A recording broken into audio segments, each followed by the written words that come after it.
करते की त्यांनी आपले मनोगत व्यक्त.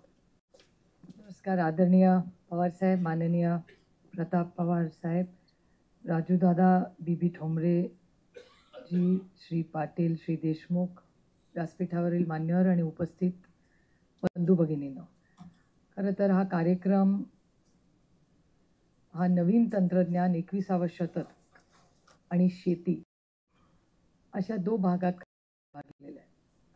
योगायोग की ह्या कार्यक्रमात आम्ही सगळेच, ऑक्सफोर्ड युनिव्हर्सिटी असेल किंवा मायक्रो असेल, तुम्ही इथे एक स्लाइड बघाल. हा ट्वीट आहे सत्या नडालने, a fantastic of AI's impact on agriculture. Satya Nadella जेव्हा भारतात आले होते तेव्हा हे ते बोलत समोर अश्विनी वैष्णव बसले होते. त्यांनी त्याचा फोटो काढला आणि मला व्हॉट्सॲप केला की Supriya Baramati is in Microsoft India. मला इतकी म्हणजे मला कळलंच नाही की हे मंत्री महोदय मला काय पाठवत आहेत, कारण का त्या मीटिंगमध्ये आम्ही कोणीच नव्हतो. प्रेझेंटेशन दाखवून नलावडे सर पण बाहेर आले होते. मी त्यांना त्याचा मेसेज पाठवला, प्रताप काकांना पाठवला आणि त्यानंतर आयसिंग चेरी होता जेव्हा इलॉन मस्क यांनी ट्विट करून त्याची नोंद घेतली. आता ही गोष्ट इंटरनॅशनल आहे, आता आपल्यावर आहे. कारण ठोंबरे सरांचं भाषण ऐकून मला गंमत वाटत होती, बोलत होते आणि मला संबंध कमी आहे पण मला, आणि मला वाटतं एक काळ असा होता जेव्हा रोहित इस्माचा अध्यक्ष होता, त्यामुळे तिथले सगळे लोक. पण दुःखभरी कहाणी मी पहिल्यांदाच ऐकलेली आहे, कारण तुमच्याकडे जेव्हा साधारणपणे फक्त ठीक आहे असा एक समज म्हणा, गैरसमज म्हणा, आजच्या प्रेझेंट मी मला 30% दाखवलेली. विचारलं तुम्ही 30 का दाखवताय जेव्हा तुमच्या पाणी मी, त्याच्यामुळे ती स्लाइड फॅक्ट पण कन्झर्वेटिव्ह आहे. त्याच्यामुळे पाण्याचा जे 40, 50, 60 पर्यंत पण काही ठिकाणी गेले. Clearly it is connected to table water. त्यात काही रॉकेट सायन्स नाही आहे ते. पण तंत्रज्ञानाचा हा वापर आणि शेती, आज सकाळीच कोणी जर वर्तमानपत्र वाचलं असेल तर त्याच्यात 3 बातम्या शेतीबद्दल आल्या. एक, कांद्याचा भाव, जो स्टॉक बफर स्टॉक ठेवून उरलेला स्टॉक एक्सपोर्ट करा, कारण का बंपर क्रॉप झालेला हा दुसरा. आणि तिसरा, दुधाचे भाव वाढलेत, आता त्याचे पैसे कुणाला नक्की मिळणार आहेत ह्याचं माझ्याकडे क्लॅरिफिकेशन नाही आहे अजून. पण ह्या 3 घटक तुम्ही बघा, this is a contradiction in a discussion. एकीकडे तुम्ही म्हणताय की शेती आम्हाला तंत्रज्ञानाचा उपयोग आणि चांगला निधी मिळावा, दुसरीकडे कांद्याचा बंपर क्रॉप आलाय पण एक्सपोर्ट नाही. दोघांनी मिळून काम केलं तरच तुमच्या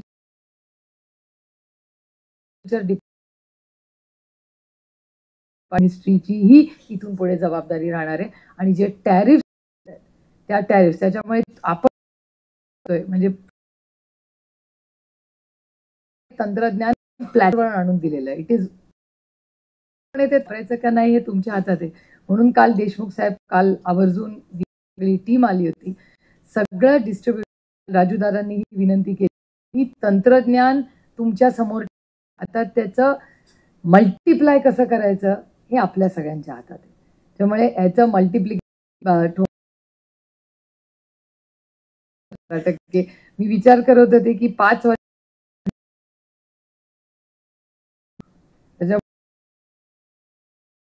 हे 50% का करणार, 100% झालं तरच. आणि तंत्रज्ञानामध्ये रोज बदल होत असतात. म्हणजे चॅट जीपीटी, तुमच्यापैकी बरेच लोक चॅट जीपीटी वापरत असतील. चॅट जीपीटी मध्ये मला म्हणजे प्रताप पवार आणि शरद पवार मध्ये सगळ्यात एक्सायटेड आहे. मी त्यांना दोघांना नेहमी सांगते की डिझनी वर्ल्ड मध्ये गेल्यासारखे तुम्ही दोघं असता, आणि मला अभिमान वाटतो सांगताना की ह्या देशामध्ये पहिली AI लॅब ह्या दोघांच्या आणि राजूदादांच्या मध्ये ॲग्रिकल्चर फील्ड मधली भारतातली पहिली ही बारामतीत झाली.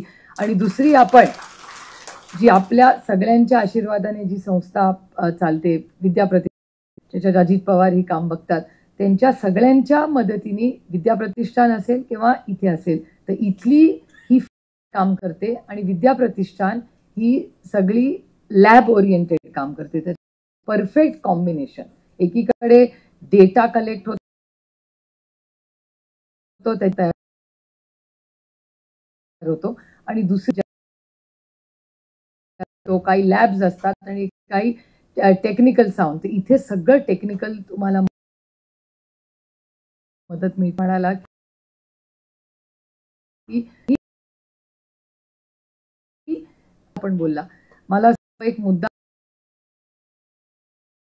आशीर्वादाने मी दिल्लीला काम करायची संधी मिळाली, पण गेल्या 3 ते 5 वर्षामध्ये ठिबकचं जे आधीचं अनुदान होतं ते आता मिळत नाही. जवळपास 500 कोटी रुपये ठिबकचे आता आलेले नाही आहेत. त्याच्यामुळे आपल्याला अनेक लेवल्सला काम करावं लागेल. एकीकडे केंद्र सरकार आधी 2014च्या आधी जे संधी द्यायचं, म्हणजे ठिबकची सुरुवात त्या काळात आप्पासाहेब काकांच्या प्रयत्नातून झाली, ती पॉलिसी म्हणून महाराष्ट्रात वाढली. त्याच्यानंतर केंद्र सरकारने त्याला खूप सगळ्यांना प्रोत्साहित केलं आणि त्याच्यामुळे ठिबक अनेक ठिकाणी पोहोचली. पण ठिबकला जर अनुदान जे दिलेलं आहे ते झालं नाही, खरंच तुम्ही कितीही खटाटोप केला तरी ते कॉम्बिनेशन पॉलिसी डिसिजन व्हायला पाहिजे. म्हणजे एकीकडे ठिबकचं अनुदानही वेळेवर शेतकऱ्यांना मिळालं पाहिजे. तुम्ही बघितलं म्हणजे एक परवाच्या दिवशी ज्या शेतकऱ्याला भारत सरकारने कौतुक केलंय अशाची दुर्दैवाने आत्महत्या झालेली. It's a very sad story. मग अशा पद्धती जेव्हा सरकार म्हणतंय त्यांच्याकडे एवढे पैसे आहेत, मग ठिबकला पैसे द्या ना, 500 कोटीच मागतायत, फार काही मागत नाही आहेत शेतकरी.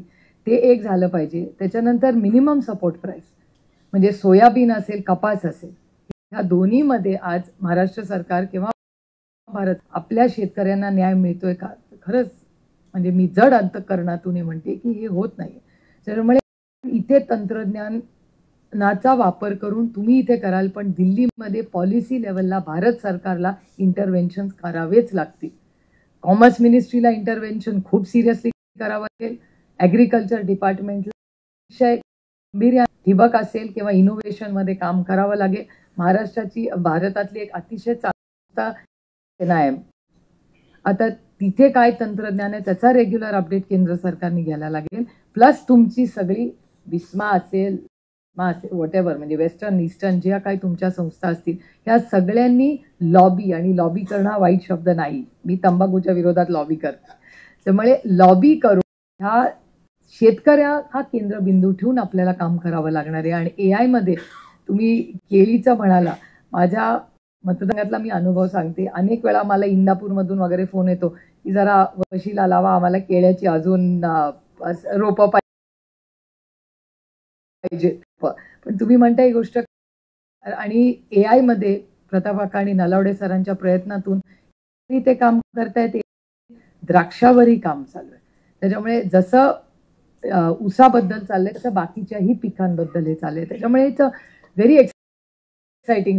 आणि तुम्ही म्हणला तसं जर आपण एक इथे ग्रुप करू शकलो, एक रोबस्ट ग्रुप केला आणि महाराष्ट्र सरकारने भारतला ह्या सगळ्याचा एक प्रोग्राम जर बनवून दिला तर देशामध्ये क्रांती सगळं येऊ शकतो. मगाशी कुणाच्या तरी प्रेझेंटेशन मध्ये आलं की उत्तर प्रदेशमधून काही मदत झाली आणि ते महाराष्ट्र सरकार, मला मी जरा बाय नेचर कॉम्पिटिटिव्ह आहे आणि त्याच्यामुळे मला सगळ्याच राज्यांनी देशामध्ये चांगलं करावं अशी माझी इच्छा असते.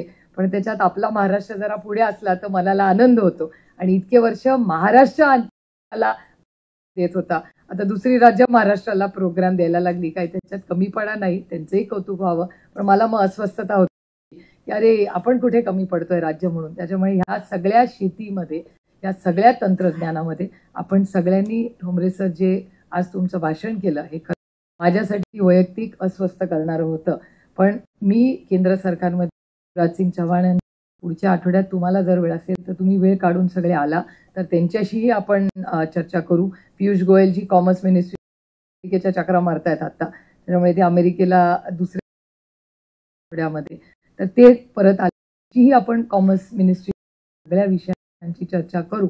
आणि तुम्ही सगळे एक ग्रुप म्हणून एक तंत्रज्ञान आणि शेतकरी हे केंद्रबिंदूतून एक नवीन व्यवसाय म्हणून शेतीकडे हा दृष्टिकोन आहे तो प्रताप पवारांच्या नेतृत्वाखाली राजूदादांनी पूर्णपणे त्याच्यात इनोव्हेशनमध्ये स्वतःला वाहून घेतलं आणि त्यांची ही सगळी टीम व्यासपीठावर आम्ही आहोत, पण नलावडे सर आणि त्यांच्या मागे काम करणारी ह्या प्रत्येक जणांसाठी आपण एकदा जोरदार टाळ्या वाजवल्या पाहिजेत, कारण का हे त्यांचं काम. त्यात खूप मोठे सायंटिस्ट आहेत, नवीन पिढीतल्या नवीन शिकलेल्या मुली आहेत. त्यामुळे ह्या इनोव्हेशन आपण पूर्णपणे जसं GPT तुम्ही स्टार्ट केलंय, आजकाल फार लोक कमी अभ्यास करतात, ChatGPT वरच सगळं करतात आणि बऱ्याच गोष्टी करतात. असं मला भीती अशी वाटते की ChatGPT इतकं पण आपल्या आयुष्यात येऊ नये, कारण का शिक्षकांचे त्याच्या मध्ये खरं तर कमी होतील. तो एक वेगळा विषय आहे. हे सगळे और तंत्रज्ञानवाले लोक व्यासपीठावर आहेत. माझ्यासारखे काही कन्झर्वेटिव्ह, माझ्या वडिलांना आणि काकांना मॉडर्न म्हणते, स्वतःला कन्झर्वेटिव्ह. पण मला अनेक वेळा अशा गोष्टी तंत्रज्ञानाच्या बाजूनी मी अर्थातच आहे, पण तंत्रज्ञान ChatGPTनी इतकं आपलं आयुष्य आता खरं तर टेक ओव्हर केलेलं आहे की त्याच्यामुळे शिक्षण असेल किंवा अनेक हे टेक्नॉलॉजी हे इनोव्हेशन खूप चांगलं आहे, पण शिक्षणाच्या बाबतीत त्याचे खूप काही वेगळे इश्यूज पुढे होऊ शकतात.